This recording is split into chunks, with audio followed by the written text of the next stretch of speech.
Lesson 186. Salvation of the world depends on me. Here's the statement that will one day take all arrogance away from every mind. Here's the thought of true humility, which holds no function as your own, but that which has been given you.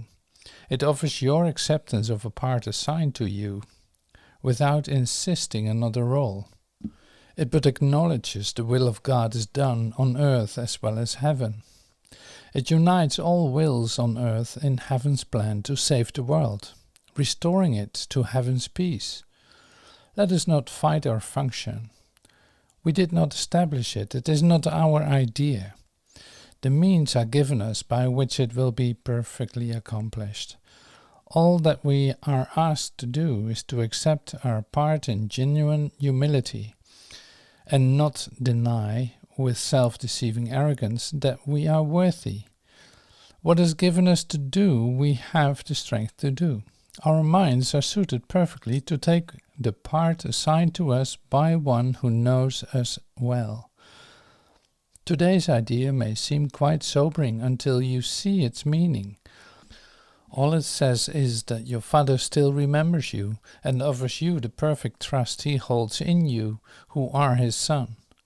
It does not ask that you be different in any way from what you are. What could humility request but this? And what could arrogance deny but this? Today we will not shrink from our assignment on the specious grounds that modesty is outraged. It is pride that would deny the call of God Himself. All false humility we lay aside today, that we may listen to God's voice, reveal to us what He would have us do. We do not doubt our adequacy for the function He will offer us. We will be certain only that He knows our strengths, our wisdom, and our holiness. And if He deems us worthy, so we are. It is but arrogance that judges otherwise. There's one way, and only one, to be released from imprisonment your plan to prove the false is true has brought to you. Accept the plan you did not make instead. Judge not your value to it. If God's voice assures you that salvation needs your part, and that the whole depends on you, be sure that it is so. The arrogant must cling to words, afraid to go beyond them to experience which might affront their stance. Yet are the humble free to hear the voice which tells them what they are and what to do. Arrogance makes an image of yourself that is not real. It is this image which quails and retreats in terror as the voice of God assures you that you have the strength, the wisdom and the holiness to go beyond all images. You're not weak as the image of yourself. You're not ignorant and helpless. Sin cannot tarnish the truth in you. And misery can come not near to the holy home of God. All this the voice of God relates to you. And as He speaks, the image trembles and seeks to attack the threat it does not know. Sensing its bases crumble, let it go. Salvation of the world depends on you, and not upon this little pile of dust. What can it tell the Holy Son of God? Why need He be concerned with it at all?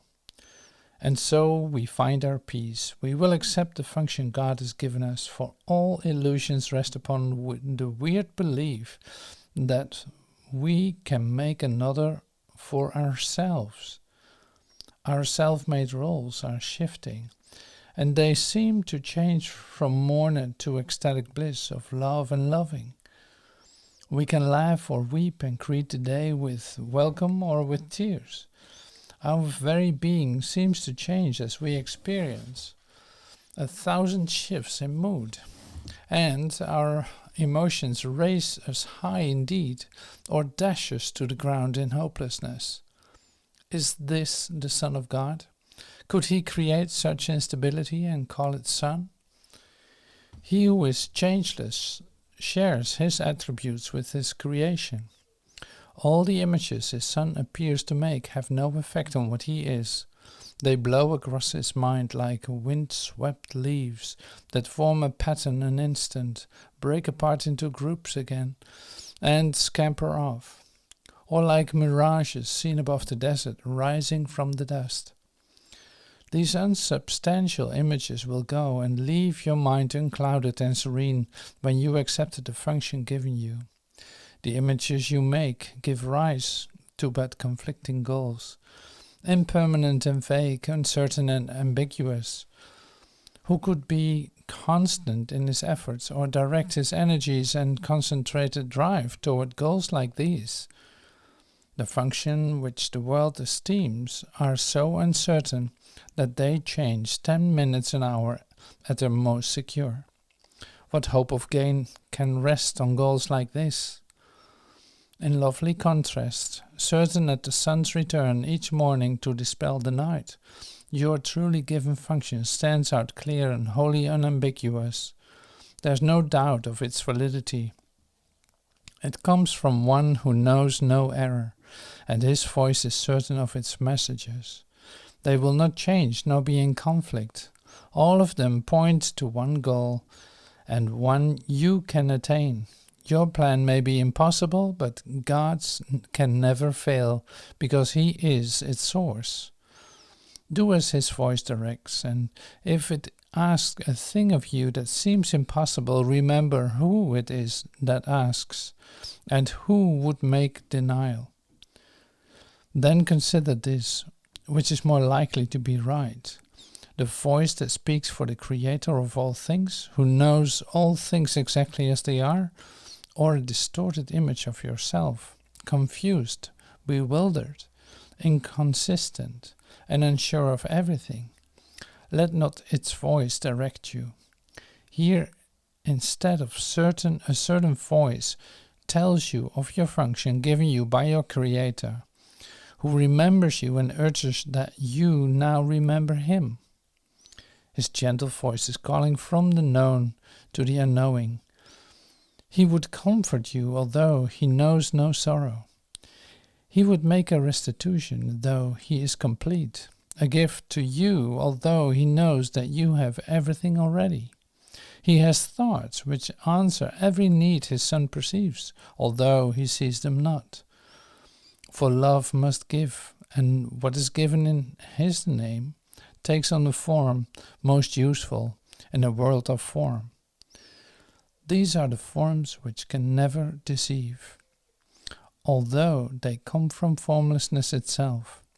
Forgiveness is an earthly form of love, which, as it is in heaven, has no form. Yet what is indeed here is given here as it is needed. In this form you can fulfill your function even here, although what love will mean to you when formlessness has been restored to you is greater still.